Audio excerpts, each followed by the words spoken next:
She mentioned this house that she calls her dream house, and mentioned how she tried buying it once, but couldn't because it was too expensive. I recognized the street and the house she was referring to because it was part of the houses that I had developed a couple of years ago. During the conversation, she asked me how I was going to support her son. She told me that she sees me more than her son and asked if I'm even working. I told her that I'm doing well with my job, and that I can definitely prove that I can support her son. She looked at me and told me that she was just going to be honest, and told me that she believes I should let her son go. She told me that I was a good woman, but I just wasn't the best fit for her son. I just imagine my son dating someone else, she said. I looked at her and said, like who? That's when I found out that she had a friend who owned a clothing store that had a daughter, and I guess they both made a promise to try to play matchmaker, and her husband approved of it because that meant their son would get married and join the business.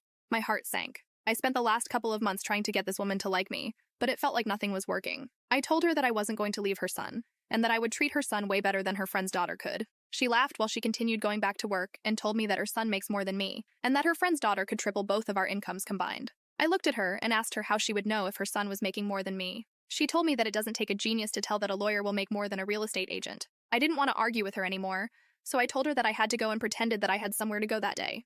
I ended up contacting the owner and tried acquiring the house. The owner wasn't interested in selling their house at first, but everything always has a price when it's right. The owner was a hard person to negotiate with, and I'm sure I lost the deal, but I honestly didn't care much. Throughout the past 3-4 months, I've had to deal with paperwork, inspection, and the whole process of buying the house. I stopped visiting my in-laws and stayed in contact with my mother-in-law. I would usually call her and check up on her, and she would always tell me to come visit. She asked me if my father-in-law was the reason why I stopped coming, and I laughed and told her that I was just working more. During this time, my father-in-law has tried hinting to my husband about his friend's daughter, and my husband always shut down the idea and always told him that he's married and to respect that. You can now check if there's a part 2 by pressing share and more. Part 2. My mother-in-law thought I was poor until I bought her dream house. My husband also knew about the house. He almost yelled at me for buying a house without talking to him, but I said it was an investment that I planned to rent out in the future. Finally, the moment arrived when I got the keys to the house and was finally the owner. During this time, my mother-in-law's birthday was approaching, and I told her that the best way to celebrate her day was to have the party at the new house. I told her that we should have a nice dinner together, and she happily agreed. We ended up picking up my mother-in-law and father-in-law, and I greeted them happily. Of course, my mother-in-law was cold to me, but that didn't bother me. While we were driving, we turned onto the street she had mentioned when we were in her driveway. Her eyes started searching for the dream house, and her expression changed even more when she saw me pulling into the driveway. She asked what we were doing there, and I said we were arriving at my house. She looked at me, speechless, and we went inside, where I could see she was in love with the place.